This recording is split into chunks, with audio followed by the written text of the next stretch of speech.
네, 안녕하세요. 안녕하세요. 인터뷰에 앞서서 간략하게 본인 소개 부탁드릴게요. 네, 주로 제가 많이 소개할 때는 연차를 말씀드리는데 올해로 25년째 광고하고 있고 지금은 제가 만든 CTQ라는 광고 대행사를 운영하고 있으면서 여러분도 아시는 한양대 7년째 출강하고 있는 최상학이라고 합니다. 반갑습니다. 반갑습니다. 최근 출간된 왜 우리는 더 이상 꿈을 씹지 않을까에 대해서 간단하게 소개 부탁드릴게요. 우리가 이 일상생활을 살면서 현상들을 많이 만나잖아요.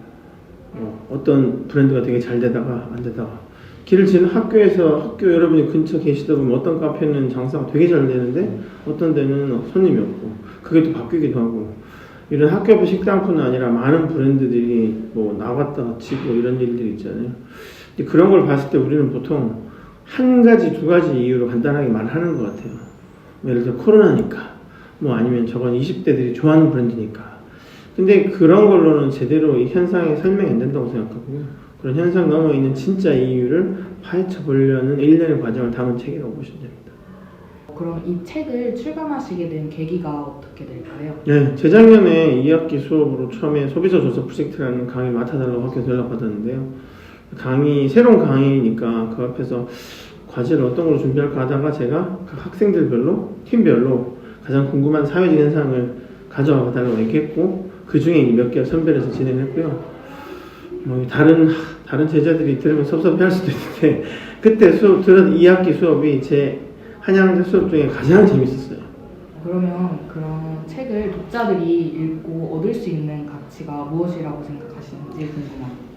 저는 세상을 좀 깊이 있게 보는 눈을 좀 거창한 얘기지만 가질 수 있지 않을까 싶은데요. 저는 이 책이 중학생부터 70대까지 누구나에게 인사이트를 줄 수 있다고 생각하는데 그 인사이트가 뭐냐면 뻔한 건 답이 아닐 수도 있다라는 이런 의문을 줄 수 있는 게 이 책이 가진 가장 큰 역할이 아닐까 싶습니다. 네, 그러면 그런 소비자의 진짜 마음을 알기 위한 그런 소비자 조사를 하나의 단어에 빗대서 표현을 한다면 무엇이며 그 이유는 무엇인지 궁금합니다. 저희가 책 제목 중에 후보로 마지막까지 제가 사실 마음에 뒀던 게 뭐가 있냐면 네이버에서 우리 팀원들끼리 아이디어에다가 마리아나 다이버스라는 게 있었어요. 마리아나 해구라고 있죠. 그러니까 지구에서 가장 깊은 그 해조. 저는 소비자를 조사하는 게 다이빙하는 거라고 생각을 해요. 좀 전에도 강의 마치면 오면서 마지막 했던 이야기인데 많은 사람들이 광고를 불꽃놀이처럼 생각하시는 것 같아요. 연예인이 나오고 멋진 음악이 나오고 기가 막히게 아니고 반짝반짝. 근데 제가 생각하는 광고는 저도 원래 그렇게 생각했는데 바뀌었어요. 저희가 지금 생각하는 진짜 광고는 다이빙이 있는 게 아닌가 싶고요. 사람의 마음을 들어가는 게 정말 어려운 작업인데 그 방법을 찾고 경험이 쌓여서 들어가 보면 우리 왜 가끔 뉴스에 보면 다큐멘터리 이런 데 보면 지하 2000m 가면 우리가 한 번도 못 봤던 희한하게 생긴 생물들이 있다고 하잖아요. 그런 걸 볼 때 그 다이버들이 갖는 희열이 분명히 있을 것 같아요. 그런 게 아닐까 싶습니다. 마지막 장에서 말씀해 주셨듯이 사람을 다루는 일이 마케팅이 난이도도 상당한데 그런 우리 모두가 시험 답안지를 가지고 있지 않다면 이를 극복하기 위해서 평소 어떤 부분을 공부해야 될지에 대해 조언해 주시면 감사하겠습니다. 사람에 대한 호기심, 애정이 되게 중요하다고 생각을 하는데요. 작년에 어떤 스타트업이 저한테 개인적으로 아는 분이어서 마케팅 이야기 막 하면서 퍼포먼스 마케팅 이런 얘기를 막 하는데 사실은 비용 자체가 아주 작은 돈으로 하는 거라 해봐야 의미도 없거든요. 근데 거기에 경도가 돼 있는 것 같아서 마케팅은 거기 있는 게 아니라 오히려 고전 속담에 있는 것 같다라고 제가 이야기를 했었거든요. 사람의 본성은 전혀 변하지 않았다고 생각합니다. 사람의 본성은 동굴에 살았을 때는 지금이나 크게 다르지 않은데 알아내긴 참 어렵고 그런 게 잘 담겨 있는 게 오랫동안 우리 인류 문화 속에서 각 문화권별로 생장해오는 이야기들, 그게 속담일 수도 있고요. 그리고 또 고전 소설일 수도 있고요. 그런 게 아닐까라고 저는 생각하고, 근데 그런 것들을 볼 때 사람에 대한 애정과 관심을 가지고 사람을 좀 평면적으로 보지 말고 입체적으로 보려고 하는 노력이 중요하지 않을까 싶습니다.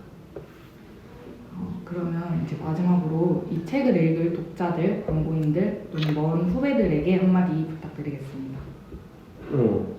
잠깐 드렸던 얘기 같은데요. 광고나 마케팅을 저도 대학교 2학년 때부터 시작해서 이제 여기까지 왔는데 되게 좋아하는 일이었고 앞으로도 아마 계속 더 할 것 같은데 기본적으로 이 일은 화려한 걸 좋아하는 사람들이 좋아하는 것 같아요. 제 생각이지만 화려한 걸 좋아해서 시작했더라도 예를 들면 그렇잖아요. 패션이라는 게 진짜 화려한 산업이잖아요. 그래서 그 반짝임에 현혹돼서 온 뭐 톰 포드 같은 디자이너들이 그래서 이제 진짜 이 일을 제대로 해내기 위해서 내 꿈에 대한 책임을 지기 위해서 제일 밑에 내려가서 아무도 안 보는 데서 바느질을 배우기 시작하고 다시 올라오는 게 내가 만드는 반짝임을 만드는 일이라고 생각하거든요. 처음부터 반짝반짝하는 걸 계속 할 수는 없다고 생각해요. 오래 가지도 못하고 이 반짝임이 마음에 들어서 왔다고 하더라도 이제 정말 나만의 이 반짝임을 만들기 위해서는 누구보다 깊게 아무도 안 보는 데서 소비자에 대해서 깊게 내려가보는 고민과 노력과 그런 시간들이 있어야 되지 않을까 싶습니다. 네, 감사합니다.